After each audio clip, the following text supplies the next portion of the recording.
Halo semuanya, selamat datang. Dan hari ini kita akan membahas salah satu ancaman dalam dunia web modern, di mana kita akan membahas DOS dan juga DDoS, dan bagaimana kita bisa bertahan dari serangan yang dimana serangan DOS dan juga DDoS itu bisa membuat aplikasi teman-teman runtuh dalam hitungan detik. Di video ini, kita akan membongkar 3 hal. Pertama, ada bagaimana serangan DOS dan DDoS dapat benar-benar bekerja. Kedua, adanya CVE besar yang sempat mengguncang dunia, terutama ada HTTP2 dan juga Node.js. Dan yang ketiga, yang paling penting adalah strategi mitigasi berlapis yang benar-benar dipakai di production. Tadi aku udah mention soal DOS dan juga DDoS. Nah, kita mulai dari DOS dulu. DOS itu sendiri adalah denial of service, yang dimana serangannya mencoba membuat aplikasi kita tidak dapat diakses oleh pengguna normal. Di lain sisi, serangan ini biasanya dilakukan hanya dengan satu mesin, satu IP, dan juga satu pelaku. Nah, tapi kita tidak bisa meremehkan, karena satu mesin saja itu kayak cukup untuk mematikan layanan yang tidak siap. Cara kerjanya, penyerang mengirim permintaan ke server terlalu banyak, terlalu cepat, sampai server itu kehabisan sumber daya. Bisa CPU, memori, bandwidth, atau bahkan slot koneksi. Nah, analogi gampangnya itu seperti ini. Misalkan ada satu orang yang menelpon layanan pelanggan tanpa berhenti. Nomornya valid, panggilannya juga valid, tapi karena dia melakukan telepon itu terus-menerus, pada titik tertentu jalur telepon itu bakalan penuh dan pelanggan asli tidak bisa terhubung. Nah, itulah DOS, yang dimana sederhana tapi cukup mematikan untuk sebuah website. Sekarang bayangkan bukan satu penelpon, bayangkan ada 1.000 atau mungkin 100.000 dan semuanya menelpon secara bersamaan. Itulah DDoS, Distribute Denial of Service. Serangan ini dilakukan bukan dari satu komputer, tapi dari botnet, yaitu jaringan besar komputer dan perangkat IoT yang dikendalikan oleh attacker. Nah, kadang jumlahnya mencapai ratusan ribu perangkat. Dengan botnet, penyerang bisa mengirim traffic yang begitu besar sampai server, jaringan, bahkan ISP kalian ikut kewalahan. Jadi yang membuat DDoS sangat berbahaya adalah yang pertama, traffic berasal dari IP yang terlihat normal. Kedua, tidak bisa memblokir satu IP karena ada ribuan. Yang ketiga, volume serangan bisa mencapai ratusan Gbps. Serangan bisa berlangsung berjam-jam. Dan yang kelima, mitigasi sering membutuhkan biaya besar. Nah, dan parahnya lagi, serangan seperti ini terjadi setiap hari. Tidak peduli apakah targetnya startup, platform komersial, atau server belajar yang kamu deploy di rumah.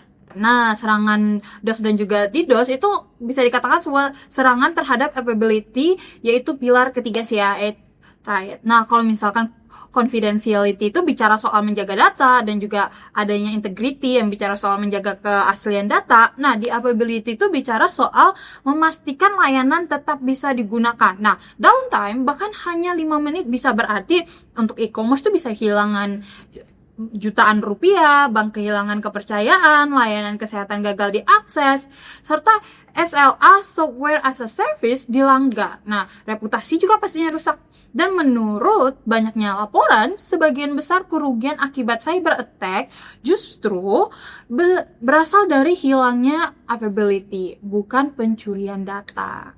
Sekarang kita masuk ke salah satu serangan yang paling mengguncang dunia web dalam beberapa tahun terakhir, yaitu CVE 2023-44487 atau yang dikenal sebagai HTTP2 Rapid Reset. Serangan ini memanfaatkan fitur HTTP2 bernama multiplexing yang memungkinkan banyak request berjalan dalam satu koneksi TCP. Nah, masalahnya, ketika attacker mengirim ribuan request dalam satu koneksi dan langsung membatalkan request tersebut menggunakan reset frame, server tetap harus yang pertama membuka stream, yang kedua mengalokasikan memori, yang ketiga mencatat state, dan kemudian membersihkannya.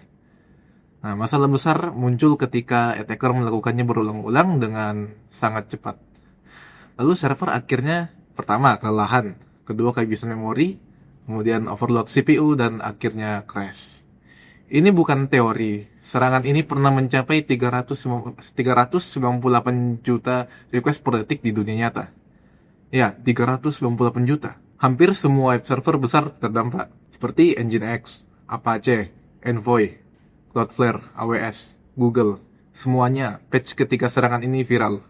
Ini adalah contoh sempurna bagaimana bug kecil di level protokol bisa menghasilkan serangan besar di dunia nyata. CVE berikutnya lebih spesifik ke platform yang banyak kita pakai, yaitu Node.js.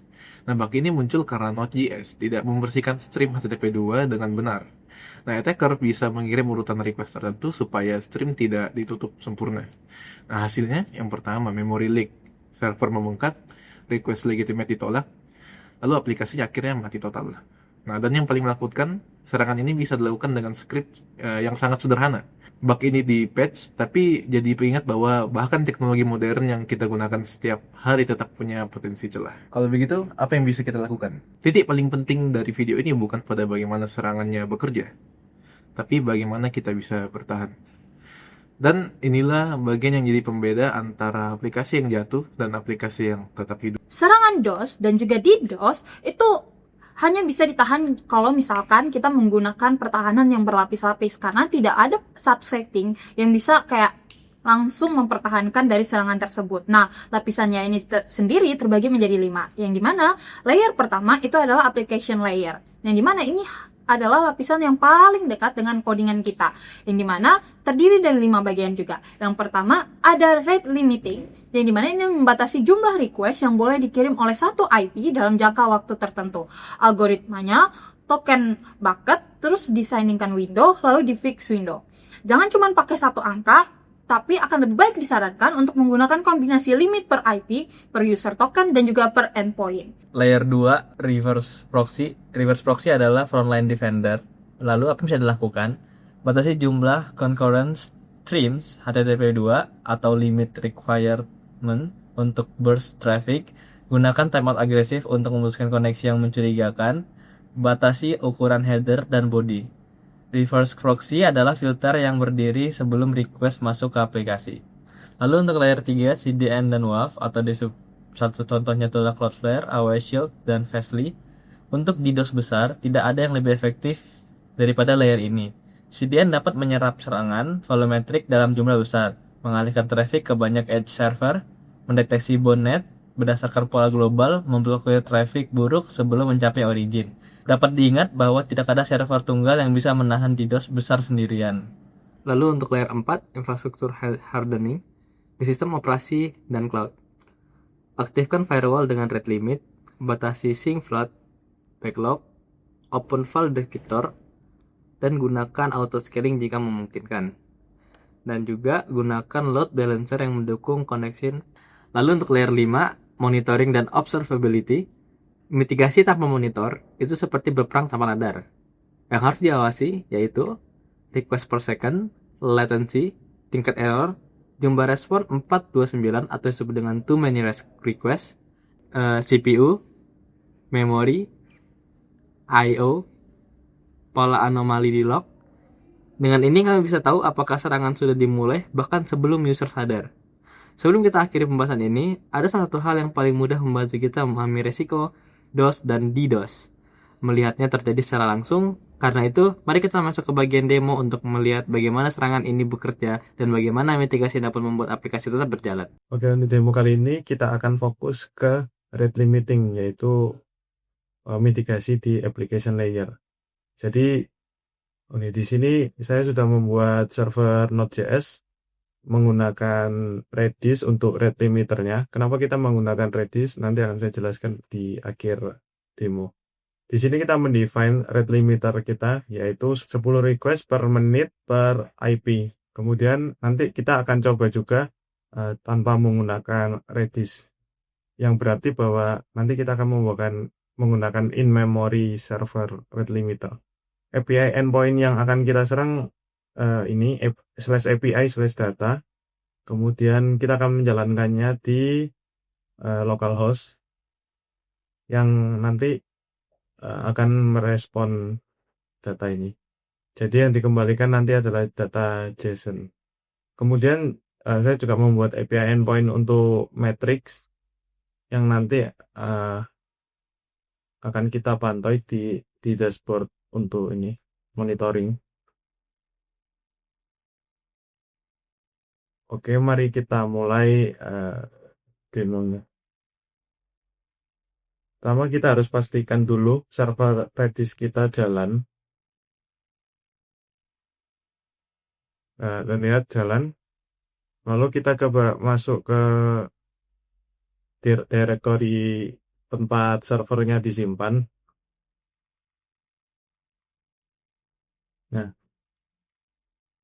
di sini kita udah ada di selanjutnya dilakukan adalah menyalakan server. Oh iya, di sini juga ada toggle untuk mematikan dan menyalakan rate limiternya. Di skenario pertama ini akan dicoba tanpa rate limiter terlebih dahulu. Servernya udah nyala, terus kita cek dulu di Postman apakah bekerja atau tidak. Ini coba kita fetch datanya, oke. Respon 200 berarti kita berhasil fetch data dari API tersebut. Nah, selanjutnya coba kita coba banjirin server tersebut menggunakan autocannon dengan 500 koneksi dan sekitar 30 detik. Kemudian menggunakan 50 pipeline supaya lebih berat.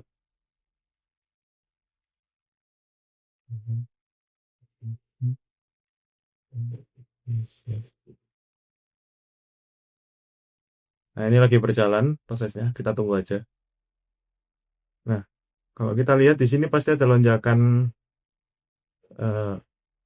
CPU usage.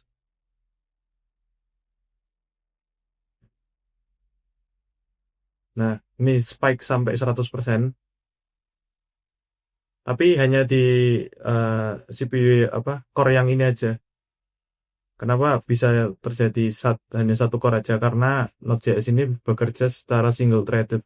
Jadi hanya satu core aja satu thread aja yang dipakai. Nah, ini hasilnya udah muncul.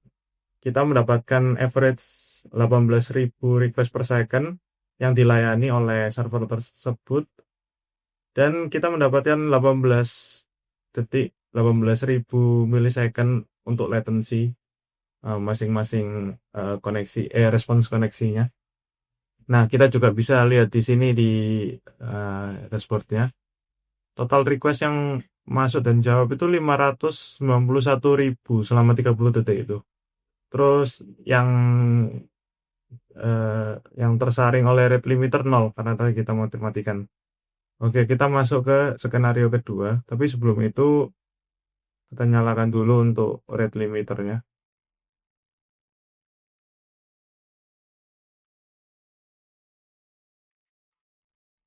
Nah, server udah nyala. Kita cek sekali lagi menggunakan Postman, respons 200, berarti kita bisa nge-fetch. Oke, metriknya udah kereset juga. Nah, kita coba banjirin servernya pakai autocannon lagi, kayak tadi. Nah, oke, tesnya udah selesai. Di percobaan kedua, kita mendapatkan 8.318 request per second yang dilayani. Kemudian yang dari tadinya 18.000, ini menggunakan rate limiter jadi 8.000. Kemudian untuk latensinya turun jauh dari 18.000 millisecond jadi 5.000 millisecond setelah kena rate limiter. Nah, kita lihat dashboard. Nah, yang dilayani cuma 274.000 request yang masuk. Kemudian yang kena rate limiter 274.531. Pada skenario ketiga kita akan menggunakan distributed rate limiter. Yang pertama kita akan tanpa Redis, berarti in memory servernya aja. Kemudian yang kedua kita akan menggunakan Redis. Server yang akan kita jalankan ini nanti ada dua, ada di port 4000 yang normal, kemudian satu lagi ada di port 4001. Bisa dilihat udah berjalan di port 4001 dan 4000. Kemudian kita tes ini tanpa menggunakan Redis terlebih dahulu, menggunakan Postman. Di awal tadi udah di-define bahwa 10 request per IP selama semenit. Nah, ini kita coba apakah itu berjalan atau tidak. 1, 2, 3, 4, 5. Terus kita ke port 4001. 1, 2, 3, 4, 5. Nah, harusnya setelah ini ketika saya klik send lagi tidak akan bisa. Tapi dapat respon 200. Berarti berhasil. Tidak ter-rate limit. Kenapa? Karena masing-masing server dia menggunakan memori masing-masing. Tidak shared memory.